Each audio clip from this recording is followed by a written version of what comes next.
Hey, what's up, guys? How you doing? It's me, Mr. 4K Upscaler. This video, it's a request from some of you who are talking to me on Facebook or Instagram and other social media outlets. What I'm doing here, basically, I'm using my OLED E8 2018 version of the TV from LG, and I'm using PlayStation 4 Pro Gran Turismo Sport with my custom adjust HDR settings. If you guys would like to know what my custom adjust HDR settings are for the OLED and for the QLED, I do have those videos. They're out there. You just need to type in my name and custom adjusted HDR settings with PlayStation 4 Pro. Those videos are out there. You just have to scroll down and you're gonna find them. So what I'm basically doing here, I'm converting this is HDR, but I'm also filming in HDR. So what I'm gonna do is I'm gonna convert this from HDR 10 plus into the HDR 10 on the YouTube. So YouTube is gonna receive HDR 10, so you will be able to watch this on your iPhone 11 Pro Max or on your Note 10 or Note 9. Okay, even on your iPhone 10, you'll be able to see the HDR. So, or any device that supports HDR. So without any further ado, let's go ahead and let's do this. The whole purpose here is just to show you how well the HDR looks here. And I'm hoping to achieve that here. And I have adjusted my exposure and my low light at night, so that way the HDR can depict this a little bit better. Also, if you are watching this on your cell phone, please do me a favor. Go to your peak brightness, to your brightness on your cell phone and move the brightness all the way up. Remember, HDR needs the brightness, needs the peak brightness, so I need you guys to move the peak brightness, the brightness of your phone all the way high. Don't worry, it's HDR. When you stop watching this video, it's gonna go back to a normal brightness, okay? Because if your brightness is set too low, then this video will look dimmed. Also, please be patient. This video, it's going to be processed and it's going to take time once it's uploaded to be processed onto HDR YouTube. I'm recording 1080p HDR. You can watch this in 720p HDR if you like, or 480p HDR if you like, but I don't know why would you do that. I would recommend that you watch this in 1080p HDR and you should be okay. Alright, just give me 1 second here. I have adjusted my exposure and my low light because I want you guys to see this a little bit better than what originally is. Hold on.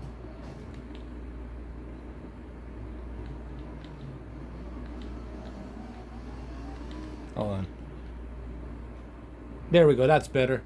It's really difficult to, when you are recording in HDR, to really get that nice exposure and the low light, depending on the lens.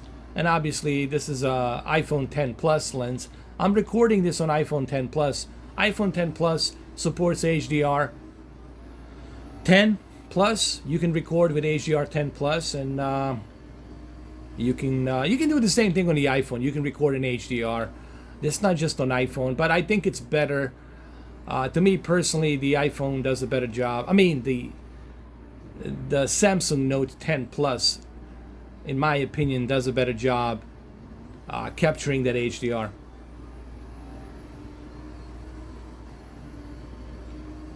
All right, I'm gonna go ahead and we're gonna do this a little bit. I'm going to show the outside and how it looks outside.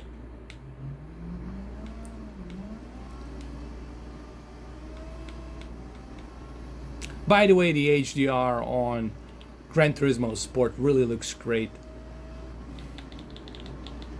People ask me what would be like the one showcase of HDR on PlayStation 4 Pro. I mean, there's tons of games obviously to showcase HDR, but for me personally, Gran Turismo Sport really does a great job depicting that HDR The tone mapping, it's really done well. There's a sense of depth of picture when you are driving. It's almost like three-dimensional. And Polyphony Digital really did a great job implementing the HDR here, in my opinion. Don't forget that they're working on Gran Turismo 7, a true sequel to Gran Turismo 6, and cannot wait to see what they're gonna do with Gran Turismo 7 on PlayStation 5. Maybe they're going to surprise us and let us know that next year in December Gran Turismo 7 will ship with PlayStation 5. Imagine that. Imagine having Gran Turismo 7 and Grand Theft Auto 6 launch with PlayStation 5. Wouldn't that be great, right? I think it would be.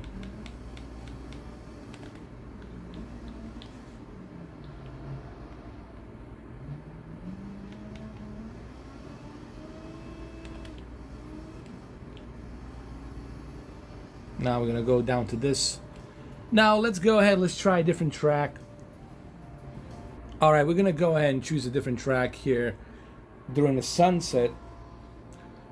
This should look much better now for the HDR. Oh yeah, definitely.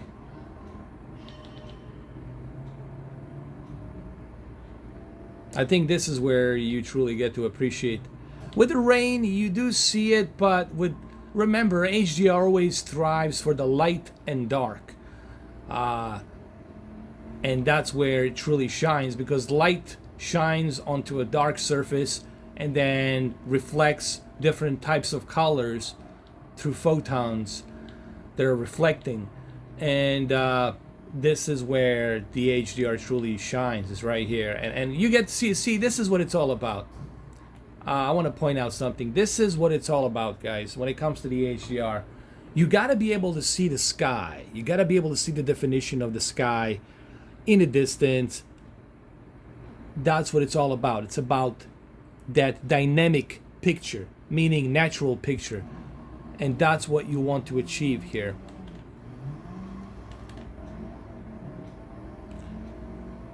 And that's why I always tell people, you got to be careful how you adjust that paper white digital levels, because remember, if you overblow your white digital levels, then you cannot see the sun.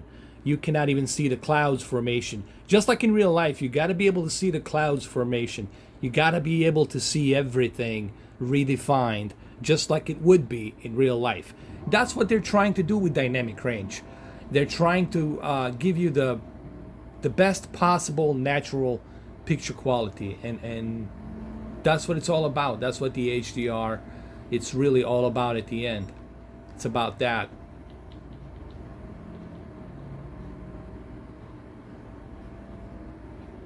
And you definitely can see it here. It looks really great.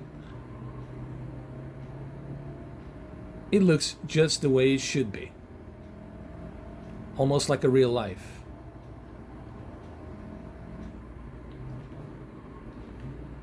See, like right here.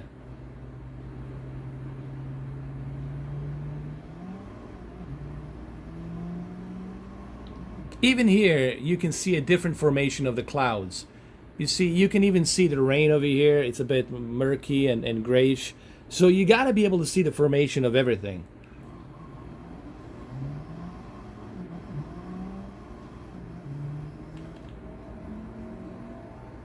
And I hope that maybe this video can give you some idea as to what I'm talking about.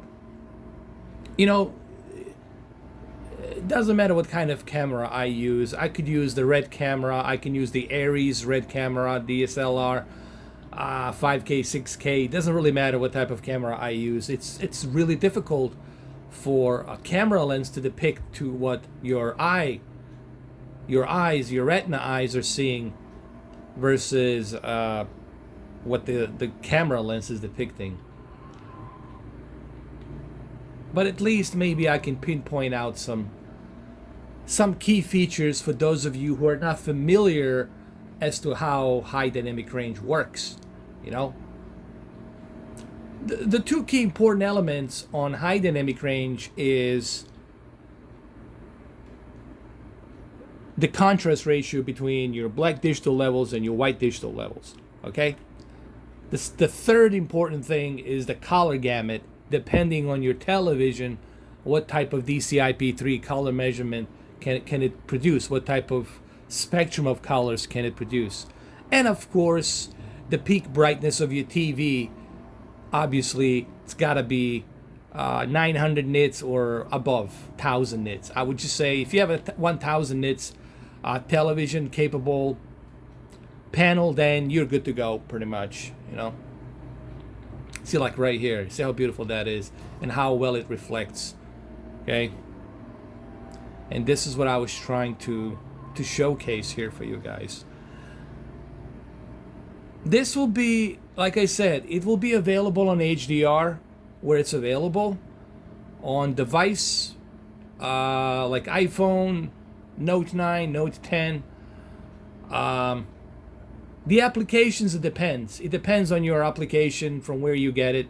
Some YouTube applications support HDR, some don't. But if you have a phone, then if you have iPhone or Note or Galaxy, you should be able to watch this in HDR. I don't see any reason why you wouldn't be able to. Okay? And this is the OLED, guys. And a lot of people ask me, why do I prefer the OLED? And I think I already talked about this like a million times. I said to everybody, I prefer the OLED because the OLED gives me that natural picture quality.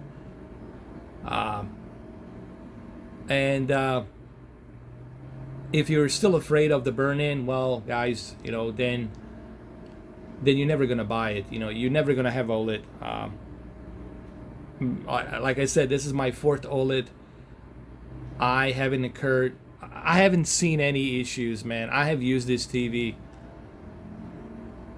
for almost 11 months. It's gonna be 11 months pretty soon. I haven't bumped into any issues, any problems whatsoever. You think after 11 months I would experience, if it was all, listen, let me put it to you this way before I end this video. If it was all true, if what these clowns out there are saying, if it was true, well, guess what? I wouldn't be able to watch this TV 11 months now. Now, would I? Would I be able to enjoy this after 11 months? And you know I use this TV. I'm not hiding anything. I connected my PC to it. I watched cable on it. I watched everything and anything on it. So if it was true, if what they were saying is true, don't you think by now I would have had something happen to it? I would have a retention on it, burn-in spot of yellow spots on it. You don't think by now something would have occurred?